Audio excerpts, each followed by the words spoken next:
잠은 다들 충분히 주무셨나요? 저만 해도 이거 뭐 잘 수가 없었습니다. 뉴스 계속 보느라. 그래서 지금 하루 종일 그 얘기하다가 이제 방송 시간 맞춰서 왔는데 어떻게 두 분은 잘 주무셨나요? 네. 밤샜죠. 네. 후장님도 밤 새신 거죠? 글쎄요, 이게 이른바 국민들을 피곤하게 만드는 거네요. 네, 일단은 네네. 제 몸은 피곤합니다. 네. 잠을 못 자고 있어가지고. 그리고 저만 해도 사실 밤 11시에 그렇게 많은 전화를 받은 건 참 오랜만인 것 같아요.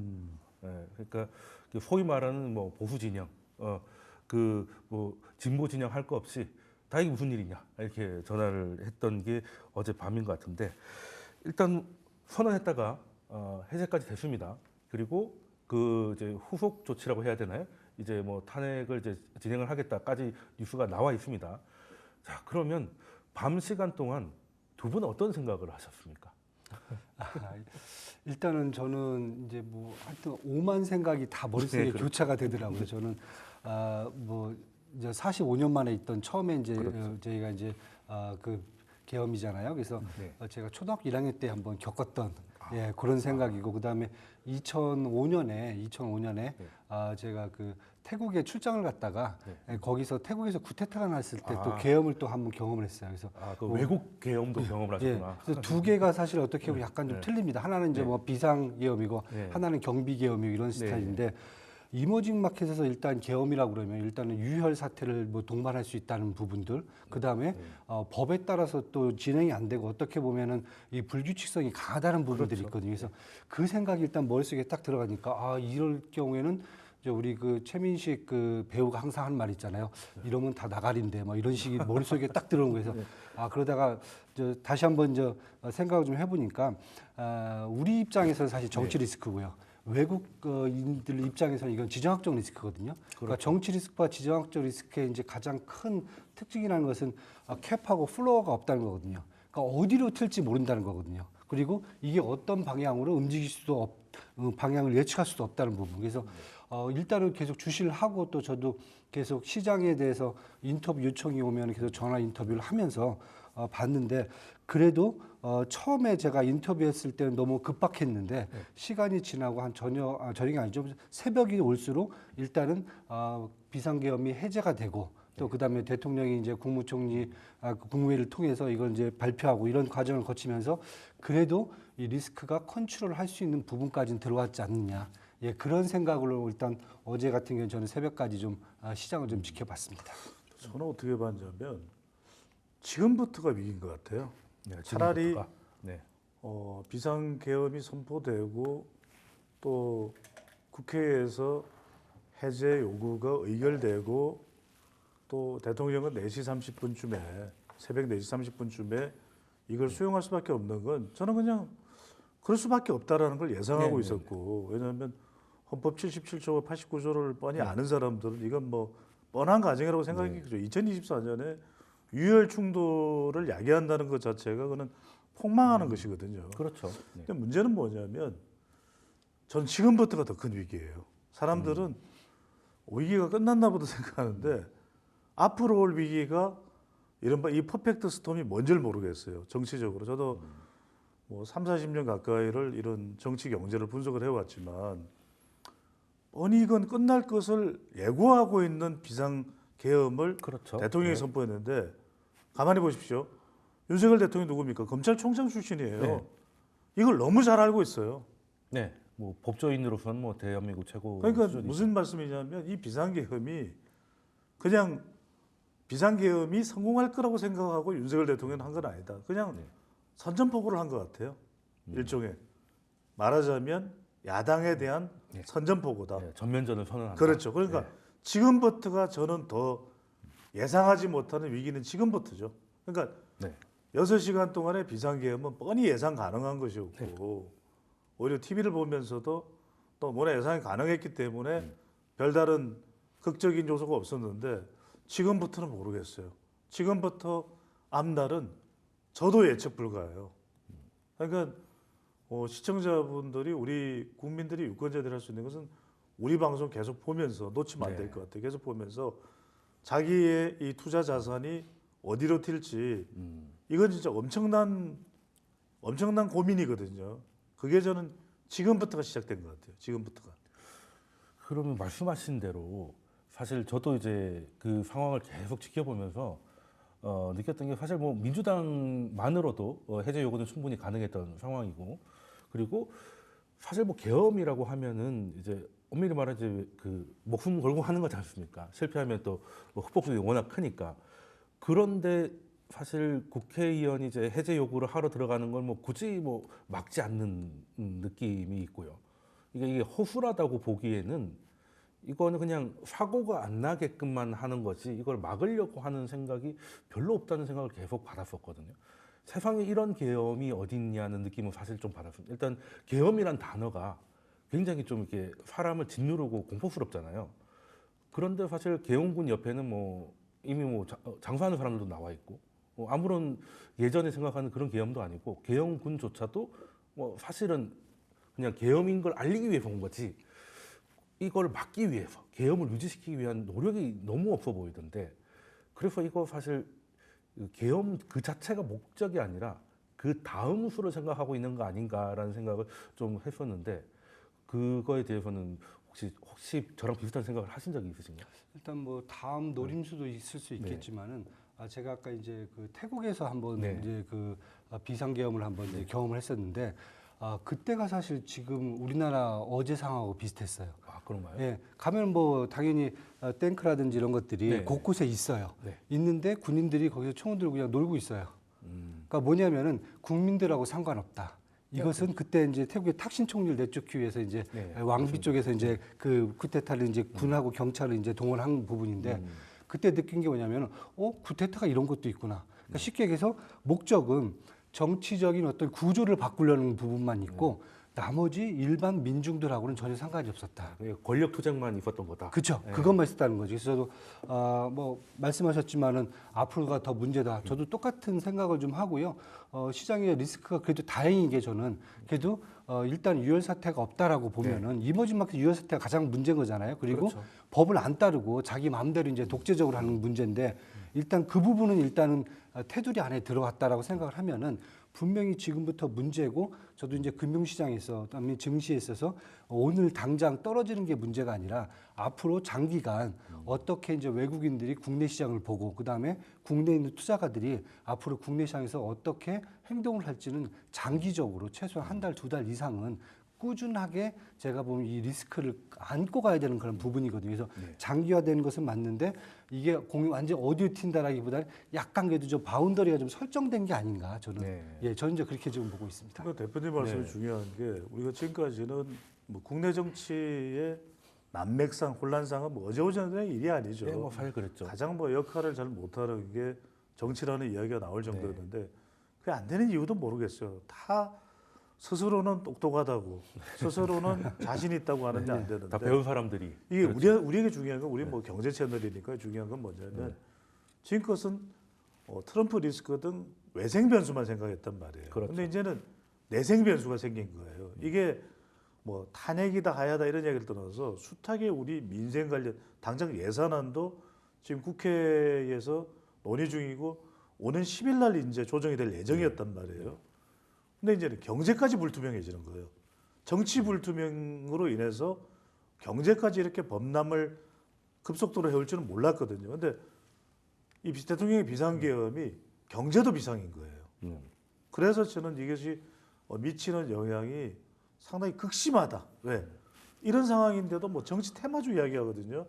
정치 테마주. 네, 오늘 뭐 상한가 많이 갔습니다. 생각하지도 마세요. 그거 다 쫄딱 망하는 길이기 때문에 정치 테마주는 생각하지도 마시고 그러니까 오히려 지금일수록 저는 더 냉정해져야 돼요. 오히려 이럴 때일수록 유권자들은 주권은 국민한테 있는 것이거든요. 그래서 저는 중요한 게 빨리 어떻게 소프트 랜딩을 할 수 있을까? 이걸 불명확한 것을 명확하게 그럼 어떻게 할 건데? 내각은 어떻게 할 건데? 대통령실은 어떻게 할 건데? 여야 관계는 어떻게 할 건데? 뭐 특검법이나 이런 건 어떻게 할 건데? 이거를 윤석열 대통령이나 이 여야 대표가 다 만나서 이걸 걷어줘야 말 그대로 경제 불안감이 사라지는 것이거든요. 일정 부분 전부 다는 아니더라도 저는 그게 핵심이에요. 그러면 그 사실 이제 큰 일이 벌어졌고 앞으로 어떻게 될지 뭐 혼돈에 빠졌는데 오늘 밤 시간에 국민들이 가장 궁금했던 건 왜 저러냐는 거였을까요? 예. 그러니까 이유가 있을 거 아니겠습니까? 뭐 혹자들은 뭐 술을 마셨다 이런 얘기도 하던데. 이건 아니에요. 예. 예. 우리가 근데 저는 그걸 믿지 않는 게 술을 마셔서 했다면 그러면 지금 임기 동안 술을 오늘만 마셨을 거라고도 생각하지 않을 거란 말이죠. 그러니까 그 말은 도대체 모르겠으니까 그런 얘기도 나온다는 거예요. 그럼 두 분은 아직은 추측이겠지만 어떤 이유가 윤 대통령이 그런 행동을 하게 했을지 혹시 좀 무게를 두고 있는 게 있으십니까? 글쎄요, 저는 일단은 지금의 이제 그 현 상황을 네. 뭔가 타개하기 위한 방법 중에 네. 꺼낸 방법 중에 하나가 아닌가. 승부수를 던진다. 승부수를 던진 거죠. 왜냐하면은 지금 구조에서는 지금 아무것도 못 하는 거잖아요. 그렇죠. 그럴 경우에는 가장 큰 뭐 방법 중에 하나는 일단은 앞에 큰 돌이 하나가 딱 멈춰 있으면 그렇죠. 돌 깨버려야 되잖아요. 그렇죠. 깰 때는 망치 갖다 일단 휘둘러야 되는 거잖아요. 그렇다고 보면 저는 일단은 이게 어떻게 파장이 튈지는 그 다음 생각하시는 분인 것 같다. 일단은 저질러 놓고 보자. 현재 상황은 이런 돌파가 필요하다. 돌파가 필요한데 일단은 흔들어 놓고 돌을 부시려면 일단 흔들고 망치를 때리고 판을 다시 짜자. 그래서 판을 이게 쪼개지는지 안 쪼개지는지도 봐야 될 거고. 그래서 저는 일단은 승부수를 그냥 던지는 게 아닌가. 일단 한번 뭐 찔러보는 거 아닌가. 저는 이제 사실 그래서 아까 얘기했을 때 제가 이제 만약에 이게 이제 정치적인 그런 변수들을 아마 이제 리셔플링이죠. 새롭게 한번 구조를 막 개편하는 그런 이제 태국식 방식으로 그런 느낌을 제가 좀 받았다 그런 말씀을. 태국은 결론이 어떻게 되었습니까? 탁신 쫓겨났죠. 그리고 그냥 해피하게 그냥 해피가 아니죠. 그래서 이제 그 별 왕비가 이제 별 문제 없이. 왕비가 자기의 이제 그 아들을 왕위로 옹입을 했죠. 근데 지금 이제 그분이 지금 사고를 많이 치고 계시죠. 예. 그러니까 결과적으로 국민들은 뭐 바뀌긴 했는데 뭐 국민 힘든 건 입장에서는 마찬가지군요. 뭐 똑같은 거고. 이제 태국하고 좀 상황을 네. 다르게 보면은 네. 일종의 탁신이라고 하는 사람은 그 스스로가 엄청난 재벌이잖아요. 그렇죠. 그러니까 이제 그 부패나 도농 간의 어떤 유권자들 간의 어떤 갈등도 있는 것이고 또 하나는 태국에서는 국민들이 그 왕 체제에 대한 신뢰가 상당히 높아요. 태국은. 네, 그렇더라고요. 네. 그러니까 우리는 사실 그런 상황은 아니잖아요. 그렇죠. 그러니까 이제 우리 상황에서는 왜 그러냐면 결국은 이건 리더십 블랙홀이라고 봅니다. 리더십 블랙홀이라는 게 결국은 소통을 잘하고 그걸 성과를 만들어내고 이게 결국 리더십의 요체인데 윤석열 대통령이 검찰총장 출신이란 말이에요. 그러니까 검찰총장 때도 두 가지 에피소드 제가 짧게 말씀드리면 네. 전 누구에게도 충성하지 않습니다. 사람에게 잘하시네요. 충성하지 않습니다라는 이야기를 한 것은 굉장히 긍정적일 수도 있지만 네. 불안할 수도 있는 것이죠. 네. 왜냐하면 검찰일 때는 검사일 때는 독립적인 것이 굉장히 큰 장점이 되지만 그렇죠. 대통령은 끊임없이 야당과 만나고 같은 집권 세력은 여당과도 만나야 네. 되거든요. 근데 그 부분에 대해서 전혀 이제 대통령의 태도 변화가 없는 거예요. 그리고 이제 또 하나가 뭐냐면 위기 상황이 닥쳤을 때 이 윤석열 대통령이 취하는 어떤 태도를 보면은 네. 극단적인 벼랑끝 전술이죠. 그러니까 예. 검찰총장 시절에도 당시 이제 조국 장관과의 첨예한 갈등, 네. 추 장관과의 첨예한 갈등이거든요. 지금은 김건희 여사 바로 아내의 문제가 네. 극단적인 이 갈등의 중심에 부각이 돼 있거든요.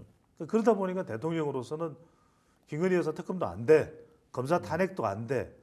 사실 그걸 제일 강조하고 있어요. 그러면서 반국가 세력으로 규정하거든요. 근데 이 부분이 국민들이 공감하지 못하는 부분입니다. 그러니까 결과적으로 비상계엄을 할 정도의 비상 위기 상황이냐? 아니다. 그 다음에 또 반국가 세력이냐?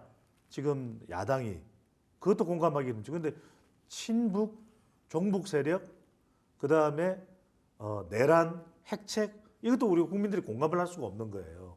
그래서 만약에 유혈 사태가 벌어졌다면 만약에 총성이 한 발이라도 들렸다면 난리가 났을 거예요. 네, 그거는 굉장히 몸을 사리는 것 같더라고요. 그렇죠. 네. 그 이야기는 뭐냐면 근데 이 점도 중요한 거죠.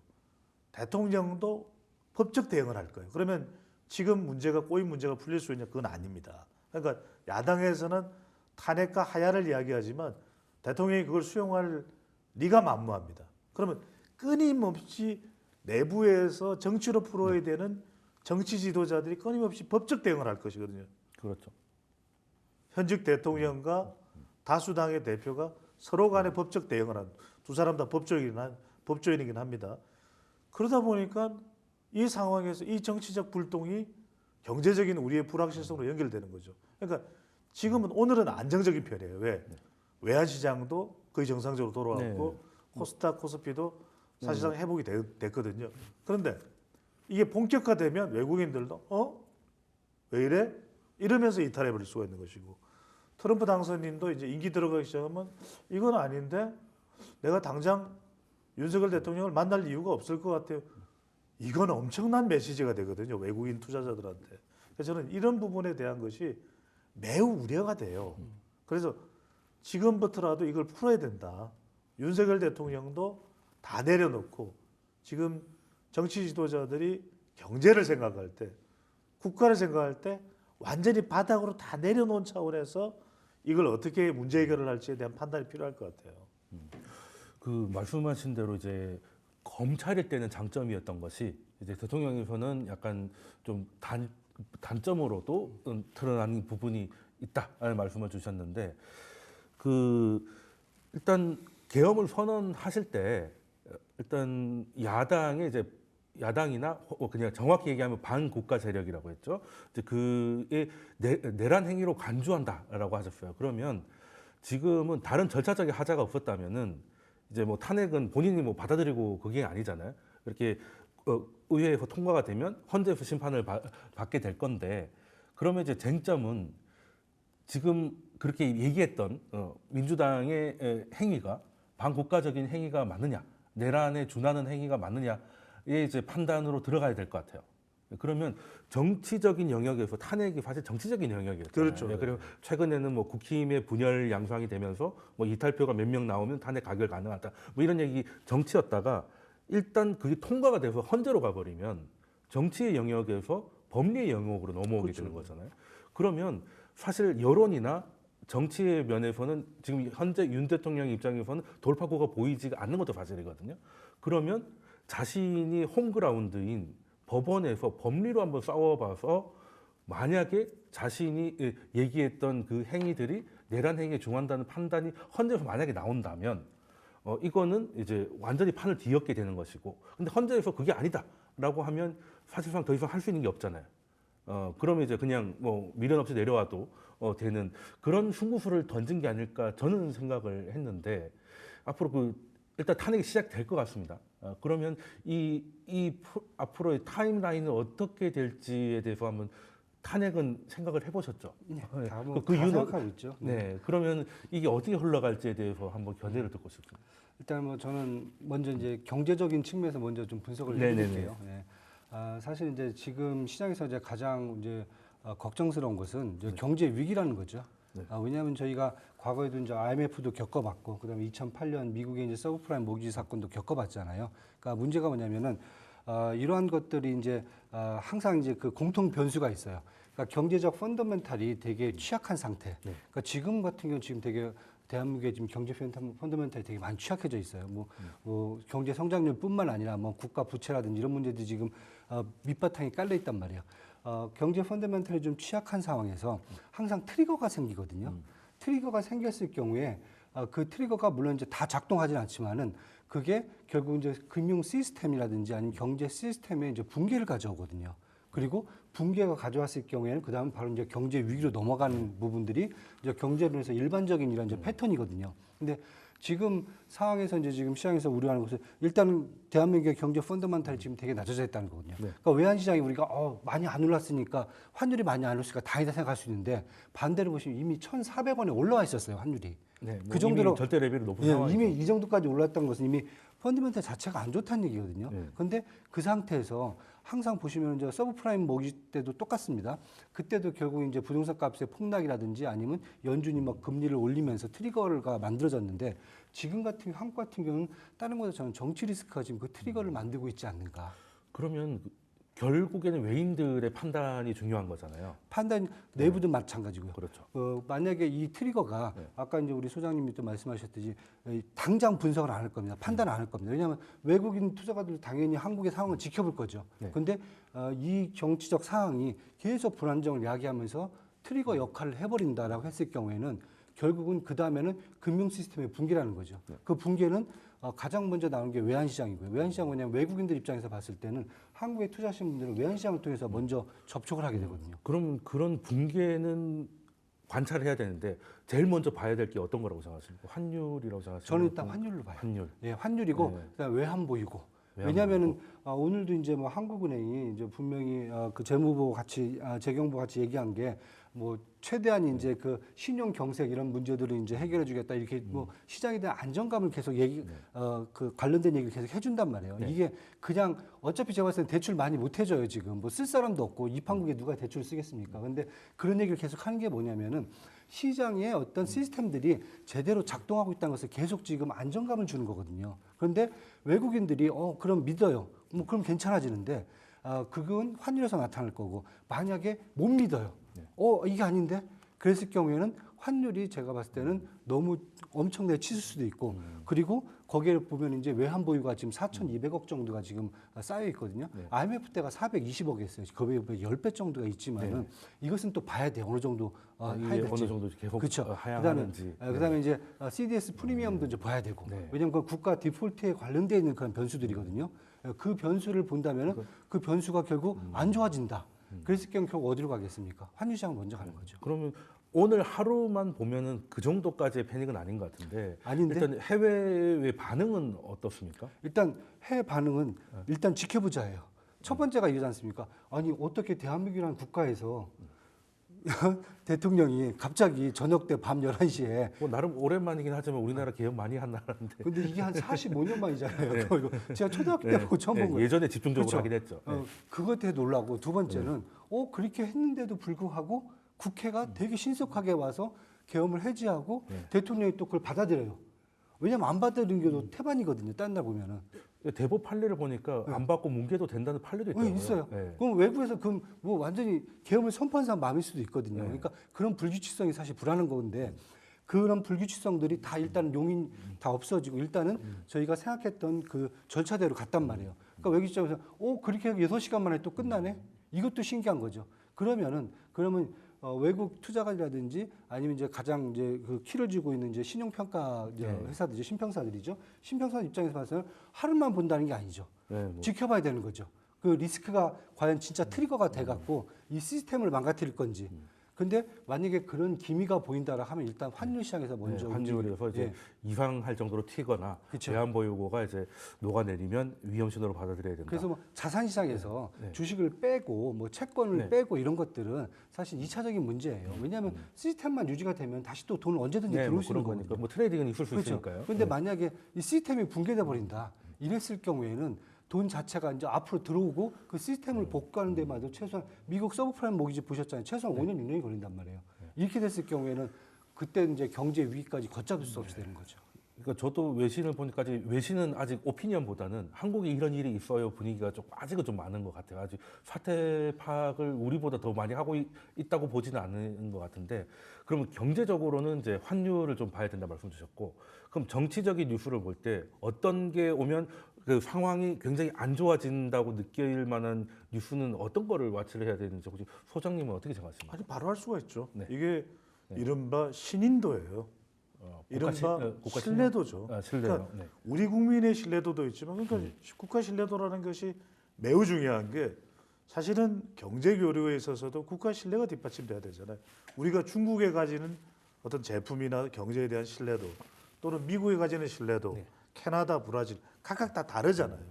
그게 신뢰라고 말씀하시면 국가 신용도를 구체적으로 신용도죠. 국가 신용도 포함이 되는 거죠. 그게 이제 기업과 연결되는 것이고 기업이 추가적인 자금 마련을 위해서 뭐 채권을 발행한다든지 또는 국가적으로는 외평채 발행 다 영향을 미칠 수밖에 없는 것이거든요. 왜 이렇게 중요한 이게 왜 중요하냐면 심지어 IMF 외환 위기 때 나왔던 이야기는 우리가 외화를 잃은 게 아니라 신뢰를 잃었어요라는 이야기가 나오는 거예요. 왜 그때 긴급하게 빌 클린턴에게 구호를 타진하고 그 다음에 일본의 지원을 타진했을 때 왜 다 거절했을까요? 한국 지금 정치 상황 봤을 때, 우리 그거 지원해줄 수 없어. 당신들의 신뢰가 없어. 이거예요. 그러니까 지금 저는 이제 중요한 것이 뭐냐면 아까 이제 우리 앵커께서 말씀하셨던 외신에서 한국이 왜 이럴까? 그 그게 신뢰도 문제예요. 네. 왜냐하면 한국은 아이돌의 나라예요. K-팝의 나라예요. 지금 뭐 로제의 아파트 듣기 바쁜데 비상계엄 뭐예요? 노래예요? 비상계엄이 노래예요? 드라마예요? 에이 드라마겠지. 약간 드라마 같기도 합니다. 예. 내가 좋아하는 차은우가 나오는 드라마겠지 이렇게 생각했는데 실화야? 네. 이렇게 되는 거예요. 네. 그래서 심지어 실화죠. 예. 저는 이게 깜짝 사람들이 가짜 뉴스라고 생각했다. 그래서 중국의 최대 그 인터넷 망인 웨이보의 검색어 1, 2위가 이 내용이에요. 심지어는 5위까지도 아니, 이 근데 내용을 갔는데 중국 친구들이 계엄령 가지고 뭐라고 하는 건 그 친구들은 평생을 계엄령으로 살고 있는 거 아니에요? 그러니까 지금 근데 이제 그건 또 다른 차원이고 그건 통제가 되는 네, 국가니까. 근데 알겠습니다. 결국은 미국 백악관의 반응이 뭐냐면 네. 우리가 이렇게 최종적으로 계엄령이 해제되는 것까지 보면서 미국의 이 발언이 굉장히 중요했어요. 네. 어떤 Korea is democracy라고 그랬어요. 한국은 민주주의다. 네. 그러니까 70년대, 80년대 계엄령은 어떤 성격이냐면 군사 계엄이에요. 쉽게 그러니까 말해서. 군사 정권이었잖아요. 그러니까요. 그러니까 미국이 딱 봤을 때 한국에 대해서 그게 불안하지 않았던 건 한국은 군사가 아니라 디모크라시 민주주의라는 거예요. 그러니까 적어도 군사 쿠데타의 위험에서는 굉장히 벗어난 그렇죠. 국가다. 그런 면에서는 아주 큰 걱정은 안 해요. 왜? 윤석열 대통령도 이른바 어디로 튈까라는 부분에 있어서는 법적인 테두리 내예요. 법치주의 내예요. 네. 법 밖으로까지는 범위를 확대할 수가 없어요. 그렇죠. 근데 문제는 뭐냐? 지금 일단 헌법재판소에 윤석열 대통령을 탄핵으로 이렇게 전개해 나가더라도 두 가지겠죠. 이번 사안과 관련해서 이런 비상계엄을 한 것에 대해서 위법적인 사안이 있느냐 또는 그 구성의 위법성과 절차적 위법성이에요. 그런데 구성을 보면 약간 그런 판단을 할 수 있을 수도 있어요. 이걸 너무 지나치게 야당을 내란으로 몰아간 거 아니냐. 그다음에 두 번째는 뭐냐면 국무회의라는 의결 절차를 제대로 거쳤느냐 또는 계엄사령관을 임명하는 절차를 정상적으로 거쳤느냐. 대체로 거쳤어요. 네, 대체로 뭐 거쳐서 아직까지는 이렇할 위법 상황. 그럼에도 불구하고 네. 정치적으로는 계속해서 이건 말도 안 되는 거다. 우리는 이런 대통령 인정할 수 없다는 게 지금 국회 다수당이 야당의 입장이거든. 그러면 뭐냐? 그럼 이런 상황이 지리하게 전개가 된다는 거예요. 지리하게 전개가 된다는 그러니까 거예요. 저는 사실 의심하는 게 이 상황을 유도한 거일 수도 있다고 생각하는 거죠. 빙고. 그래서 그래서 이 상황을 유도했다. 이른바 아까 제가 말씀드렸던 벼랑끝 전략이라는 것이 윤석열 대통령도 이 상황을 어떻게든 타개하고 싶은데 다른 방법이 없어요. 낮은 지지율, 여소야대 이런 상황에서 원래대로라면 오늘 검사 3명에 대해서 탄핵소추 통과, 감사원장 탄핵소추 통과. 그리고 점점 윤석열 대통령을 옥죄오는 것은 오는 10일 있을 아내인 배우자인 김건희 여사 특검법에 대한 통과 가능성 이거예요. 그래서 어제 밤에 했던 거 근데 같아요. 그렇다 하더라도 비상계엄은 할 선택은 아니죠, 물론. 아무리 그게 법적으로 대통령의 권한이라고 하더라도 1979년에 계엄령에 국민들의 민도, 2024년에 우리 국민들이 비상계엄을 받아들이겠어요, 국민들이. 그래서 제가 말씀드렸잖아요. 단 한 발의 총성이 어제 여의도에서 들렸어도 나라가 끝장이 났을 수도 있다는 거예요. 예, 그래서 총알을 안 들고 왔더라고요. 예. 그걸 경계를 했던 것 같고, 그래서 사실은 그 어떻게 보면 그 탄핵이 가결이 되면 현재 판단이 이제 180일 안에는 나오게 돼 있잖아요. 그 전까지는 이제 직무정지 상태에 들어가실 겁니다. 그러면 어차피 지금도 사실상 직무정지 상태인데, 예. 민주당이 정말 원하는 게 그런 거라면 근데 진짜 오피셜리하게 직무정지 상태로 들어가 버리는 게 당신들이 원하는 게 이게 아니냐.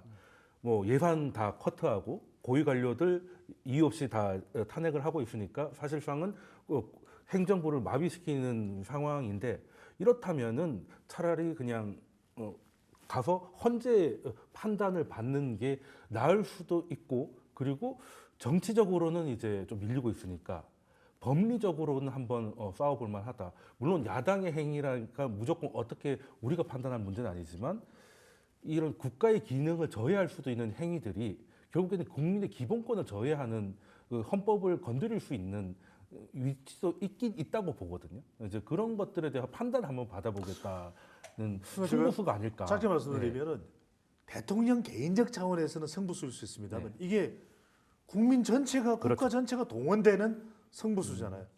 그런데 사실 야당도 탄핵이라는 거를 굉장히 자주 쓰고 있지 않습니까?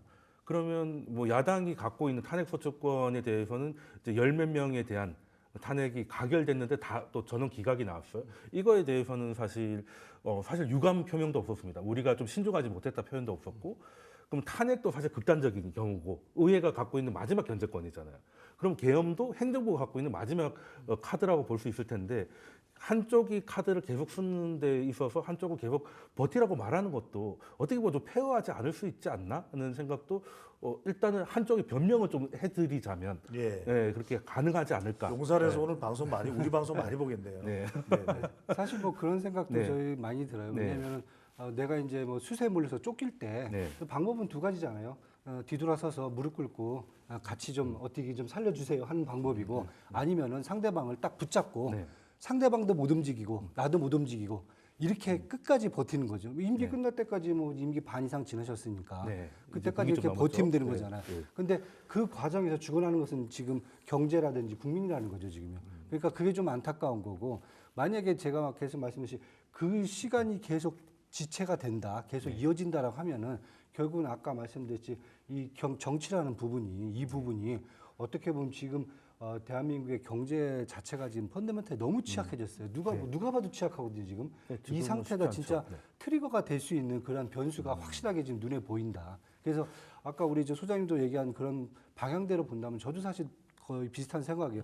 당장 오늘이 중요한 게 아니라 앞으로 2달, 3달 동안 계속 이 시간이 지나가면서 이것을 과연 우리는 이렇게 가고 있지만은 외부 쪽에서 보는 입장에서는 이것을 신뢰감을 갖고 볼 수 있을지, 아니면 어느 순간 신뢰감이 깨지는 순간 트리거는 당겨지는 거거든요.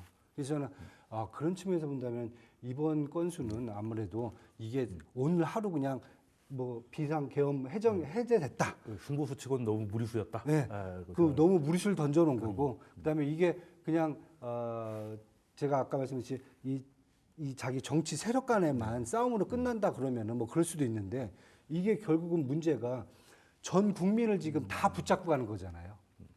근데 어제 정치까지. 하루만 보면 이제 국민들은 그냥 평온하고 자기들끼리만 싸우는 것 같기는 하던데, 저만의 느낌인가요? 근데 이제 갈수록 시간이 갈수록 아니 계엄령인데 앞에 쿠팡 로켓 배송 지나다니고 하는 거 보니까 뭐 크게 일상이 후퇴한 것 같지는 않다는 생각을 했는데. 그래서 미국이 그 상황을 보고 분석한 것이 대한민국이 리마크러시, 민주주의다라고 얘기하는 게 일상이 유지가 되는 거죠. 그러니까 대한민국이 이제는 뭐 비상계엄에 휘둘릴 그런 국가가 아니라는 게 분명해진 거예요. 근데 문제는 뭐냐면 무서운 것은 눈앞에 공포가 보이는 것은 별로 안 무서워요. 안 무서워요. 근데 보이지 않는 공포가 무서운 거예요. 그렇잖아요. 그러니까 저는 이게 벌어진 건 6시간이지만 앞으로 정치권에서 벌어질 일은 600일이에요.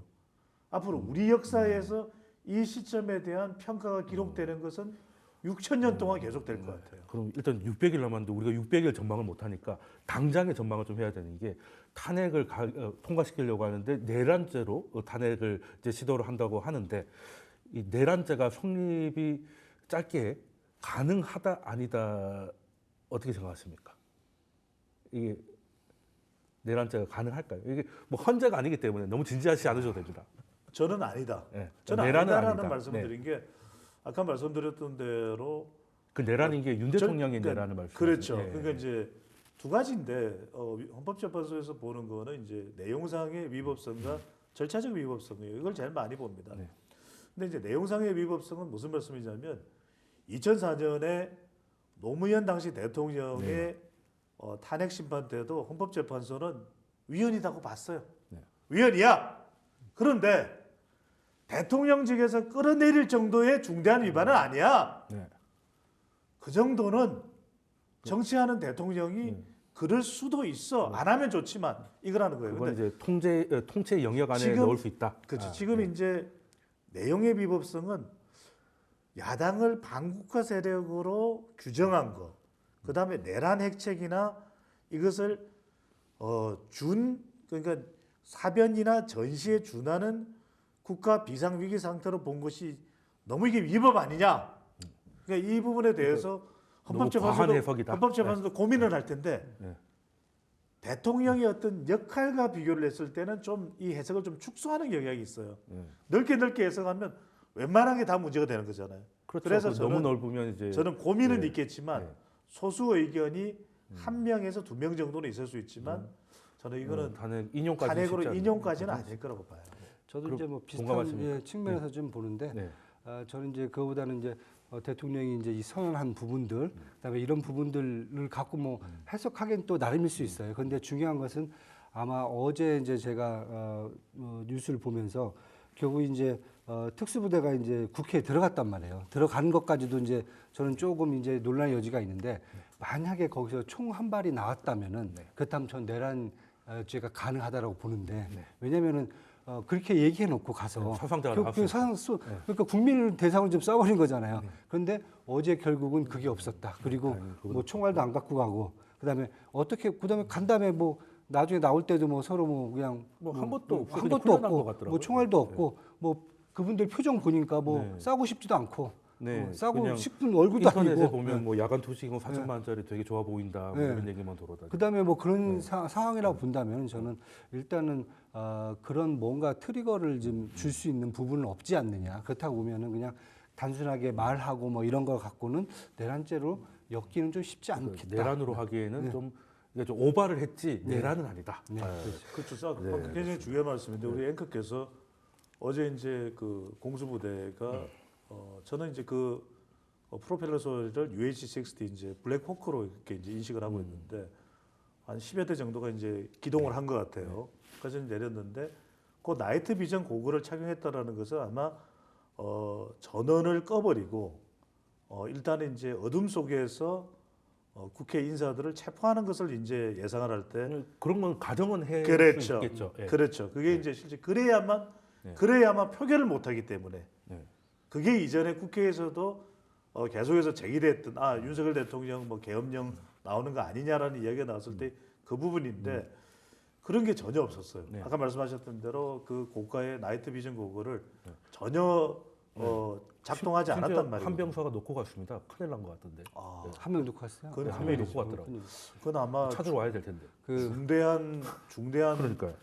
상당히 큰 책임이 될 겁니다. 군필자의 걱정입니다. 저도 이제 군필자로서 이제 헬기를 한번 이제 몇 번 이제 타본 적이 있어요. 이제 뭐 헬기 레펠 하느라고 뭐 특수부대는 아니었는데 뭐 일이 있어갖고 그런데 사실 이제 밤에 할 때 가장 힘든 게 헬기에서 내릴 때 안 보여요.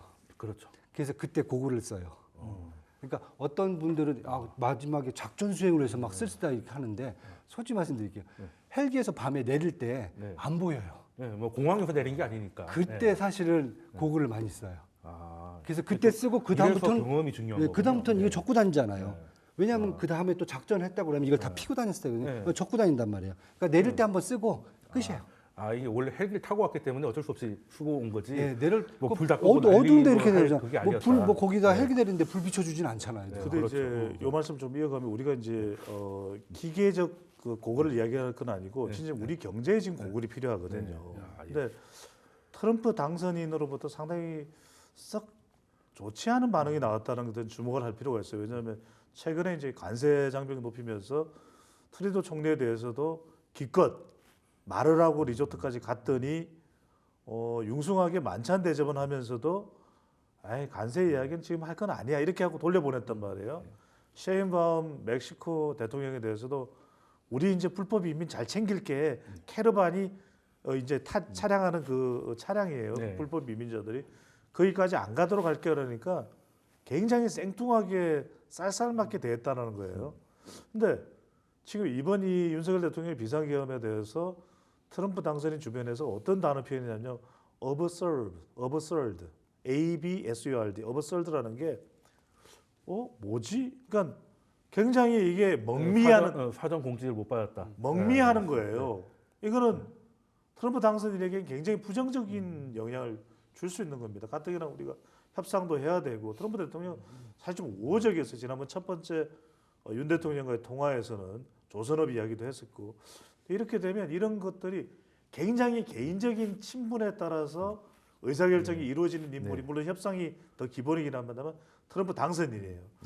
저는 어버썰드라고 하는 단어가 나왔다는 게 굉장히 우리가 주목할 필요가 있습니다. 또 우리가 또 군 얘기 하다 보니까 좀 길어졌는데 그러면 당연히 트럼프나 이렇게 경제 얘기를 하셨기 때문에 두 번째 주제에서 자연스럽게 이어가도록 하겠습니다.